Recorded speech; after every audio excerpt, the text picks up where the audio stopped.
جناب میں آپ کا شکریہ ادا کرنا چاہتی ہوں کہ اس معزز ایوان میں اتنے سارے ہمارے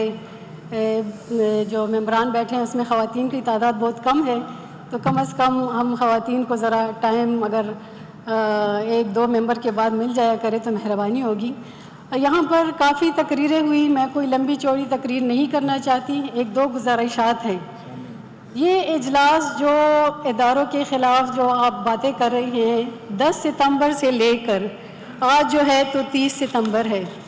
مسلسل ہم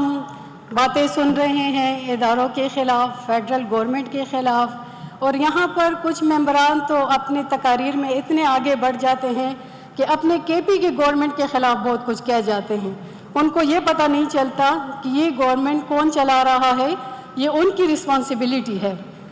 ہمیں افسوس ہے کہ ہم یہاں پر بیٹھتے ہیں لیجسلیشن کے لیے، عوام کے مسائل کے حل کے لیے، لیکن یہاں پر مجھے لگ رہا ہے کہ اس صوبے میں امن سکھ چین ہے اور کوئی مسئلہ نہیں رہتا، سوائے پی ٹی آئی کو جو اداروں سے تکلیف ہے شاید وہ اس وقت ہوتی جب وہ فیضیاب ہو رہے تھے، لیکن وہاں پر خاموشی تھی، اور آج یہ واویلا ہم سن رہے ہیں۔ ہمیں کوئی اعتراض نہیں ہے،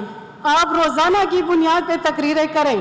آپ بیتی سناتے رہیں، جتنی آپ بیتی آپ سنا سکتے ہیں۔ یہاں پر ریپیٹ ایک ہی ممبر کو 5 بار بھی موقع ملا ہے، لیکن خدارا اس غریب صوبے پہ رحم کریں، اس کے مسائل کی طرف توجہ دیں۔ انہوں نے اگر آپ کو ووٹ دیا ہے تو ایک مقصد کے لیے، یہ ہمارا غریب صوبہ ہے، اس کے مسائل بہت زیادہ ہیں، اس کے بارے میں سوچیں، اور ایک آئین کی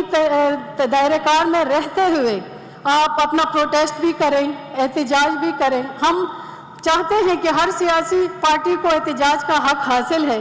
لیکن ہم جو دیکھ رہے ہیں کہ دو صوبوں میں جو تصادم جاری ہے، جو رساکشی ہے، اس میں ہمارے عوام پس رہے ہیں۔ اس صوبے کے نوجوان جو سڑکوں پہ نکلتے ہیں، اور اس سے خطرہ سب کو یہی ہے کہ آپ کی پارٹی کا جو اپنا ریکارڈ چیک کریں، جو پچھلا آپ کا ریکارڈ ہے، معذرت کے ساتھ بہت کچھ عوام نے دیکھا اور ابھی تک ویڈیو اسی طرح موجود ہے۔ اس لیے بھی حکومت شاید ان سے ڈر رہی ہے، اس لیے ان کو اس طرح اجازت نہیں ملتی۔ یہاں پر ہمارے ایک ممبر نے کہا کہ ہم نے ایک گملہ تک نہیں توڑا، تو جناب ویڈیو موجود ہے، یہاں کے سی ایم صاحب خود جو ایکشن کر رہے ہیں ان کو ایسا نہیں کرنا چاہیے، اور ایک اہم عہدے پہ فائز ہیں۔ اگر وہ ایک کا جواب 10 سے دیں گے تو ہمارے عوام کہاں جائیں گے؟ یہ 28 کو جو آپ نے موٹر وے اور G2 روڈ بند کیا ہوا تھا، بوڑھے جوان بچے خواتین رول گئے، عوام کہاں جائیں گے؟ کہ کہاں رونا روئیں گے؟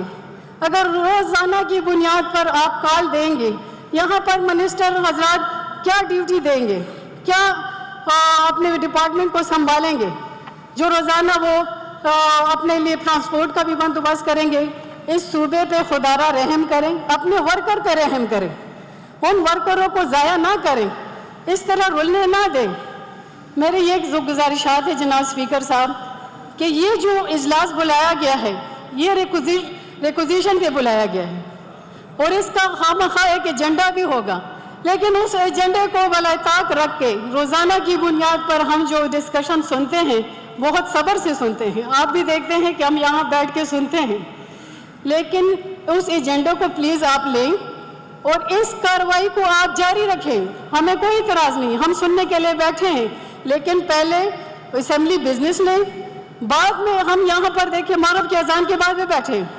عشاء تک بیٹھیں گے، آپ کی روایات سنیں گے، لیکن اس صوبے کے مسائل جو یہاں پر بزنس کے ذریعے ہم لے کے آنا چاہ رہے ہیں، ابھی آپ نے کمیٹیاں بھی بنا دی ہیں، تو کم از کم اس کی طرف بھی توجہ دیں۔ بس ہو گئی ہے، بہت زیادہ دن ہو گئے ہیں، اس اسمبلی پہ جتنا خرچہ آتا ہے ہم بیٹھ کے سنتے رہے ہیں، لیکن ہمارا دل دکھتا ہے کہ یہ عوام کے مسائل ہم کہاں لے کے جائیں۔ جناب یہ میرے ایک دو گزارشات تھی آپ سے، تھینک یو۔